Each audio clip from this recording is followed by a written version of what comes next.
I'm talking here with Oscar Nunez from The Office and many other uh, films and TV shows like The Proposal and others.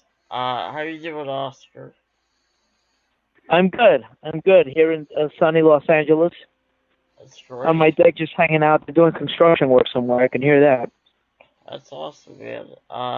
So I wanted to, we're here to talk to you about your career and The Office, and uh, forgive me, so most of the questions are from The Office because I'm a big fan.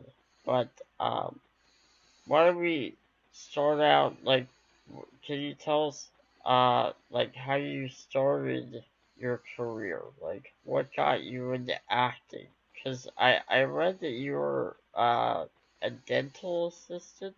Is that correct?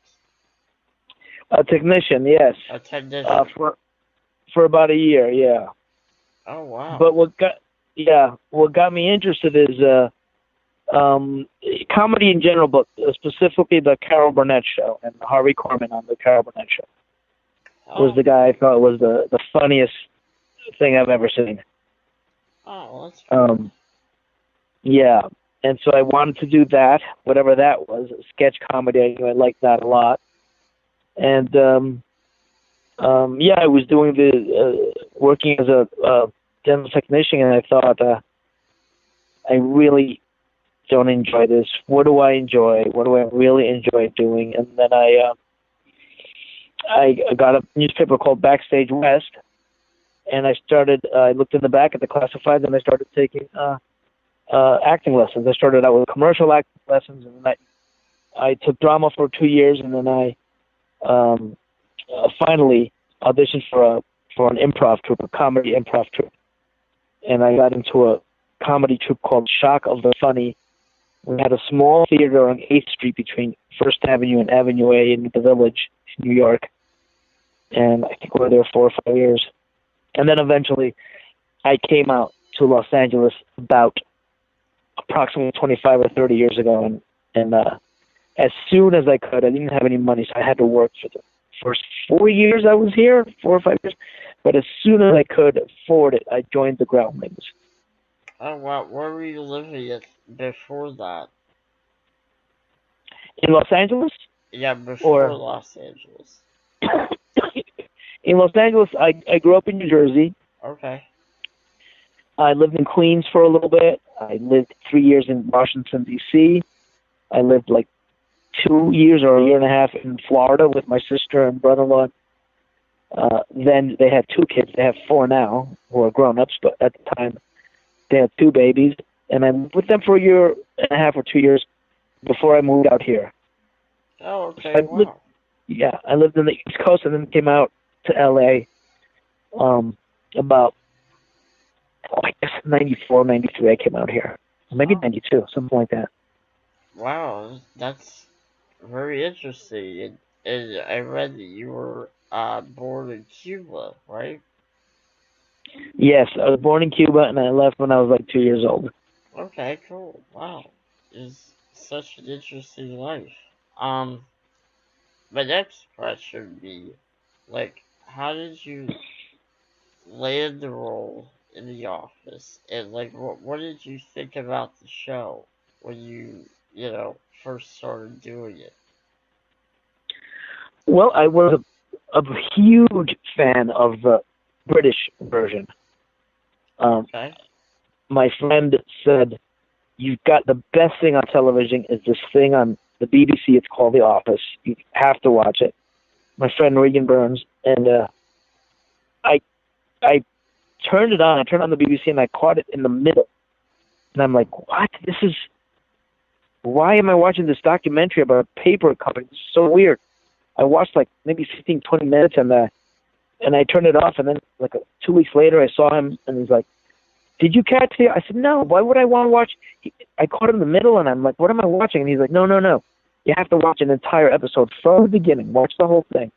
And I did, and I thought it was the funniest thing I've seen in a long, long time. And I was a huge fan. And then I knew they were making it an American version, and I got an audition. I never thought it would be as good as the English one. I knew they were going to shoot a pilot, and I thought that was all that was going to happen. I had a good audition because it was improv, and that's what I like. I had a couple of callbacks, and I got the part as one of the office workers. But I didn't quit my day job. I'm like, this is great. I'll make a little money. I'm a pilot, and it won't get picked up. It'll just be.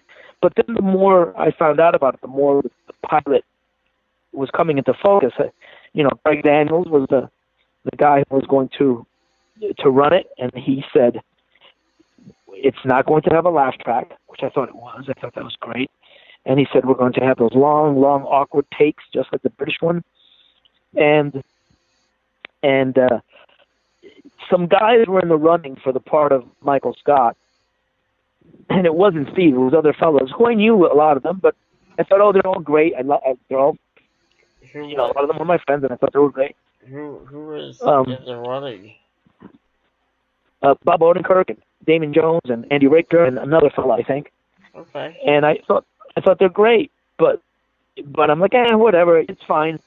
But then I found out that Steve Carell was supposed to do something else, and it fell through, and he was available, and they got Steve. They got Steve for the part, and then I was like, oh, that's different. Okay, he's a different bird. This could be great, and it was. And then Rainn Wilson and everyone else, and the show just took off. The writing was great, and boy, here we are. Yeah, I had a very similar experience with the U.S. version when I first saw it in the middle of an episode. I'm thinking, what is this? And it. Yeah. I mean, this was back, in season 4 or 3 or something like that, but then I watched an episode from the beginning, and yes. I was hooked. I every day I'd watch it for a while. It's crazy. It's crazy. That's what happened to me, and I'm like, I didn't know who Ricky Gervais was. I'm like, who's this guy? Why am I watching this documentary of this idiot?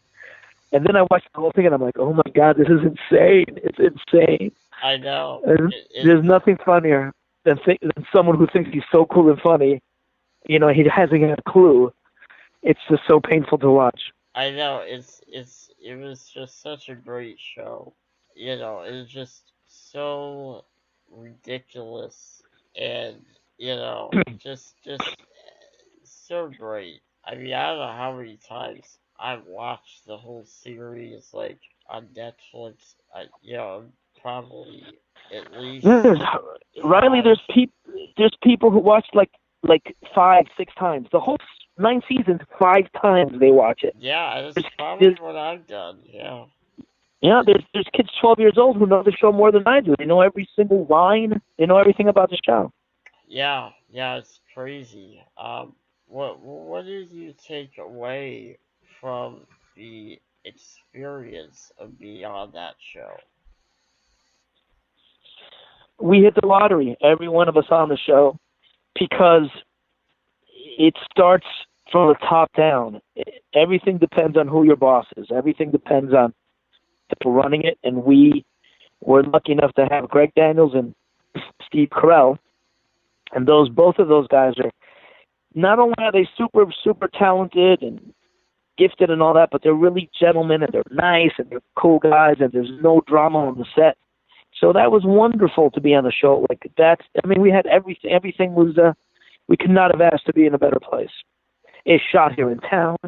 People had families here, and no one we weren't in Canada or Atlanta. We were here in LA. Everybody commuted to work like a regular job. It was wonderful. Yeah, it's funny because, the show takes place in Scranton, which is actually, I don't know, 2 hours away from my house. So it's funny, Well, that's cool too. That it took place in Scranton, because Scranton happens to be a super cool place. Yeah. So we would visit Scranton. We visited 4 times, and the people there would go nuts. It was as if the Beatles and the Pope were in town at the same time. Yeah, and we would have a great time. We'd stay in hotels, and it's such a great time. yeah. I mean, I think it also kind of helped with the setting helped the story feel like a plain old paper company in a small town that most people probably never heard of. And I think that's what made it even better because it was meant to be, this little paper company that no one's heard of. That's just my perception. But yeah, I mean, I I live in Pennsylvania, so that was pretty cool. Um, Yeah, and Kay Flannery's from Philadelphia, and okay, I'm from New Jersey, and a bunch of people were from St. Louis. So there's a lot of people from and Krasinski and BJ and Mindy, from Massachusetts. So it's all East Coast people, a lot of them. is John Krasinski a Red Sox fan? Yes. Ah, so am I. So am I. Oh, let me see. Well, like, do you have a favorite episode of The Office? Well, my favorite, of course, is Gay Witch Hunt. Oh, that was a good I one. love them all, but that one was my favorite because it allowed me to go and do my show halfway home at Comedy Central. So I got to take a little leave of absence and then come back to the office, which was super cool. But I got to do my 10 episodes at Comedy Central. Yeah, I mean, that was a very creative way to have you take a break from the art. Because, like, now that It's you fantastic. mention, yeah, I mean, it was a great story arc. And I honestly didn't even know that you left the show for that. So that's very creative. Um, Yeah, it was so cool. Speaking of that, was because I've heard things that the kiss with Steve Carell was unscripted and a surprise to you. Is that true? Yes, and and boy, it made the scene so much better. And It I think did. he felt that the scene wasn't. It was just a regular scene, and the kiss made it a ridiculous scene. Yeah, And I wasn't aware. I didn't know he was going to do it. It just happened, and it was very funny. yeah, that was great, great episode. My favorite was the one where Michael drills his foot. Yes, Yeah, love that one because I mean it's just he is just so ridiculous. That one, that was great. I What? went. Go ahead. I binge watched it. I think last year or 2 years ago. I went back and I watched all 9 seasons again, and I kept waiting for there to be a dud episode, and they all held up. Maybe one or two were kind of okay, but every single episode was really good. I mean, the show held up. I was, yeah, I'm very proud of it. Yeah, It's a good series. yeah, I agree with that assessment. I really every show is funny and enjoyable and makes you smile, Yeah, it's and hard to find a bad episode. it Yeah, is. It is. I mean, the finale, I'll never forget it.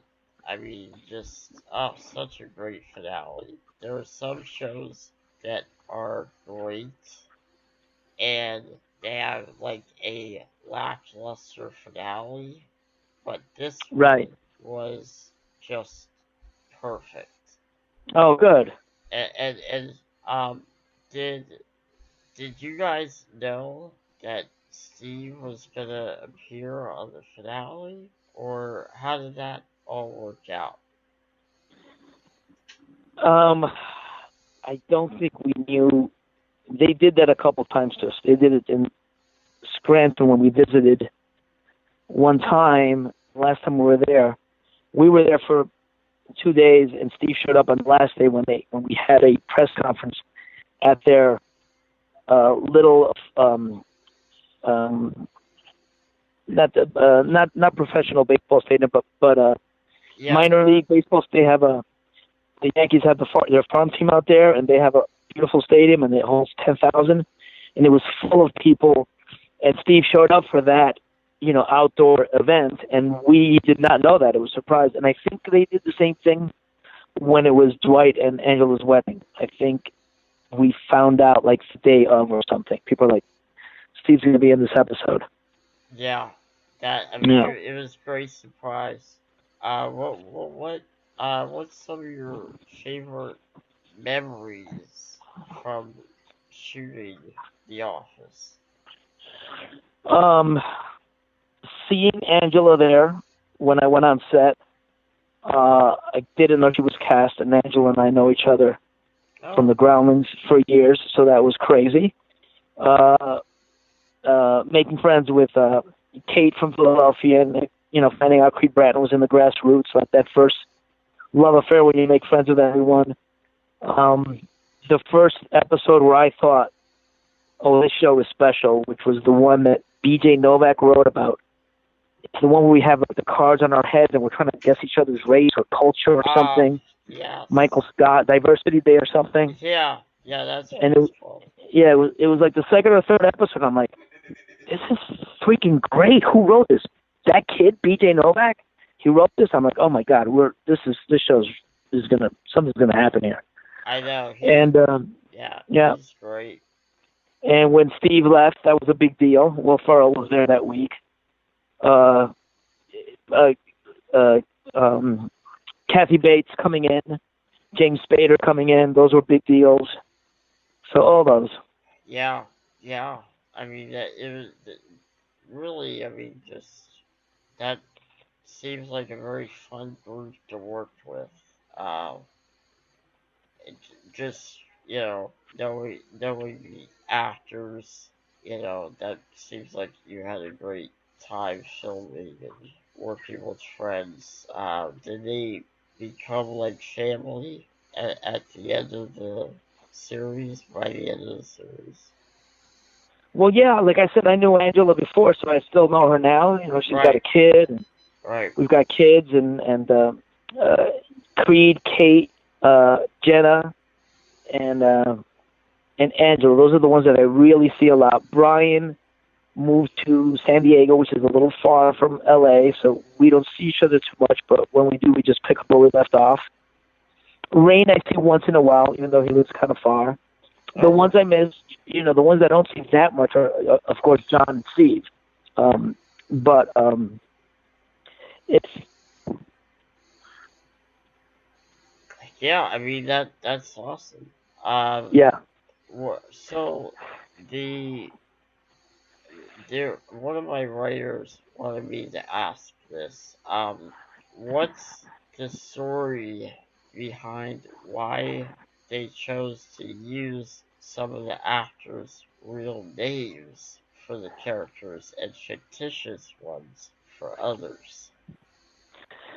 I think the writers' room is really creative and funny, and they just like to mess around a lot. And I think Greg Daniels and the writers got together and they're like, we can't think of better office names than these actors have. So they asked us. Not all of us have our names, but the real people who have their real names are Angela, Phyllis, myself, and Creed. And Creed has both names, Creed Bratton, which is crazy. I know. But Greg Daniels like, Oscar, do you mind if we use your real name, Oscar? And I'm like, I'm thinking, well, how long is this going to last? One season at the most? Yeah, sure, I'll use my name, but who cares? And, we did 9 seasons of Oscar, so when someone yells Oscar on the street, I don't know if they know me or they just are yelling Oscar from The Office. Right. But Phyllis is a good office name. You can't argue that, and Angela is perfect. And Oscar, so I think the writer's room is like, ask them if they can use their real names, because we can't think of better office names than the names they already have. Yeah, definitely worked, especially Creed. I mean, Creed. No, yeah, it's crazy. That's hilarious. Yeah. That really is. And so what can you tell us now? They obviously it's not shooting, it's not been greenlit, at least to my understanding, but there was talk about a potential Office revival. Like, is there anything you can tell us about that, or you don't know much? I think the fans were the ones who were talking about it. Okay. I don't think that's gonna happen. Okay, I see. I just remember, hearing about Because it. it's very popular and people keep it alive, so they're always hoping. And like a fan will ask you 5 times the same question, like, and then I'm like, yes, we'll have one maybe in Chris, and they're like, yeah. After I told them no 5 times, they just want to hear some sort of hope that it'll Nice. happen. I don't think it will, but Okay. people ask you over and over again. I'm like, okay, whatever. Nice. Yeah, If it did happen, would you want to appear again, or are you moved on from The Office? I think they could do maybe a one-off, like a Christmas thing, but I don't think they can do a season. I don't think they'll be able to afford it. Right. A season, 26 shows with the whole entire cast. Yeah, I agree. I mean, I'd be happy with just one episode revival. That would be cool. What's throughout your career? What's been your favorite role to play? In general, or specific what I've done, or Both. Why not? I love comedy. I love what I did on The Office.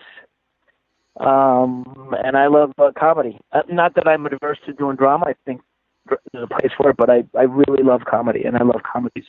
Yeah. Which is ironic because now the TV is full of so many good dramas, Yeah. and comedies are hard to come by.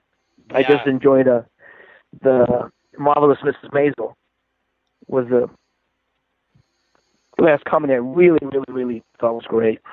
Yeah, I agree with you. I think comedy on TV is not as good as it was just a few years ago. I think drama is a lot better on Yep. TV, but comedies, I wish there were more Have you comedies and seen the dramas. Marvelous Mrs. Maisel?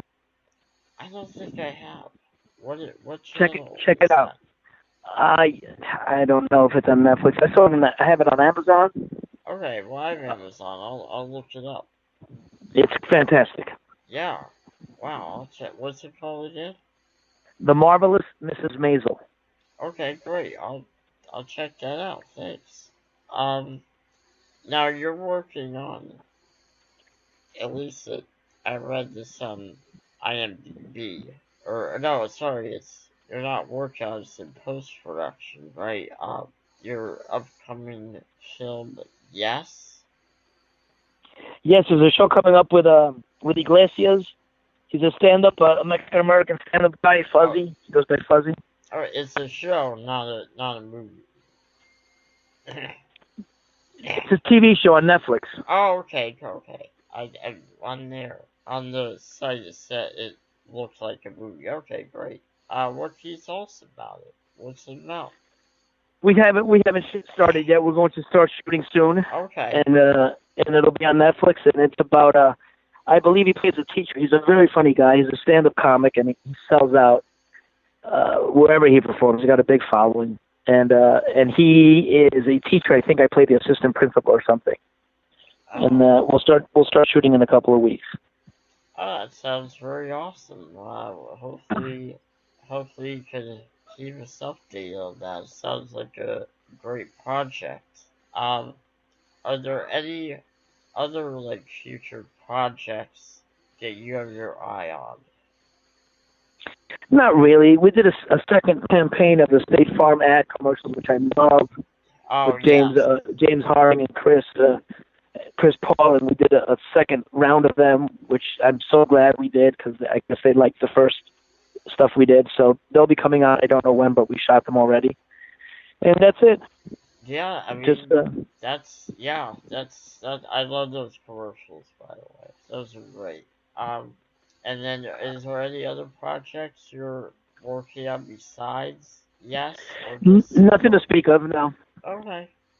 All right. What would be your dream role? If you could have any role, what would you want to do? I'd like to do comedy and maybe have a lead part in an HBO or Netflix like a series. I'd like to be the lead in a comedy series. Uh, Um, that would be cool. yeah, for a couple of seasons. Yeah, that would That'd be that'd be cool. nice. Yeah, and then I just had um two more questions. This next one is a fun one.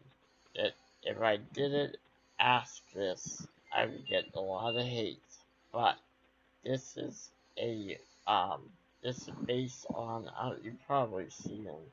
The fan theories that either I see two of them.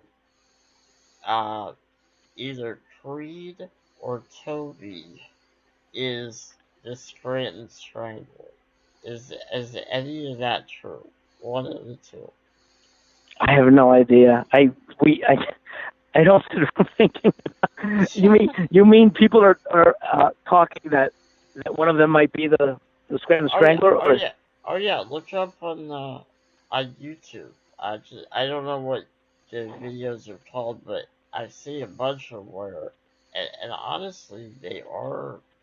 I mean, they're probably not true, but they are fairly convincing. Like you mean the especially theories that people have? I love that people love the show this much that they yeah. go and study it and look for clues. Oh I yeah, don't think the writers write it that way. I think they're just writing it as it comes. But I think, boy, if I had to choose one of them, I mean, Creed would be obvious. Poor Toby. I think there's. I don't think either of them is. But if I had to choose between them, I think I might be Toby. yeah. I kind of agree with you. I mean, Creed would be too obvious, but it He'd be too was. obvious. Toby would be creepier. But it's funny these fan theories because I think it was the Toby one where they actually go so in depth that the car that drives by in the chase for the Strangler, they Uh huh. match up. That's they at least in the video. I think it's the Toby one, the Toby theory, that it's the same car that Toby drives or something Okay, like that's that. crazy. That's Yeah, I very know. funny. It is. It's amazing these theories that people come up with. They really love it. Yeah. Oh, Toby, that's possible. I think I agree with you. That's I don't think that's what they were intending, but it would make sense. Good. That's funny. Yeah, look up the videos later. It's really good. Um, All right. and just I'll let you go here second, but I just wanted to whenever I do an interview, I ask what advice would you give to people who want to join the movie or TV business? Um, Surround yourself with like-minded people and work on finished product. If get together with your friends and start making videos and making it happen instead of waiting for and of course um studying the craft is also good. But all this doesn't matter with YouTube. There's people on YouTube getting 30 million hits, and I don't know what they're doing. They're feeding their pets, and so nothing matters. It's Yeah, just it's crazy. yeah, it's really the landscape has changed, and I think that even like streaming services like Netflix, Hulu, I do think that those types of services are going to uh become the cable. Do you think that cable is going to be phased out more and all the good content will be on the streaming services? I think it's a generational thing that older people will be looking at TV for their entertainment, and I think younger people will go to their computers and watch YouTube. Yeah. All And right. so they'll find their old the advertisers who want young people will hit YouTube and Reddit and all that, because I don't think young people are watching TV at all. And older people like 50 or older, and there's a lot of them, people are living longer, they'll be the ones watching TV. Yeah. Yeah. That I completely agree with you. Uh, I mean, so I'll let you go here, but I wanted to tell you that I'm going to be at Keystone Comic Con, so I can't wait to meet you and see you in person. Right Um, on, I'll see you there. yeah, and I'll try to see some of the other casts in the office as well.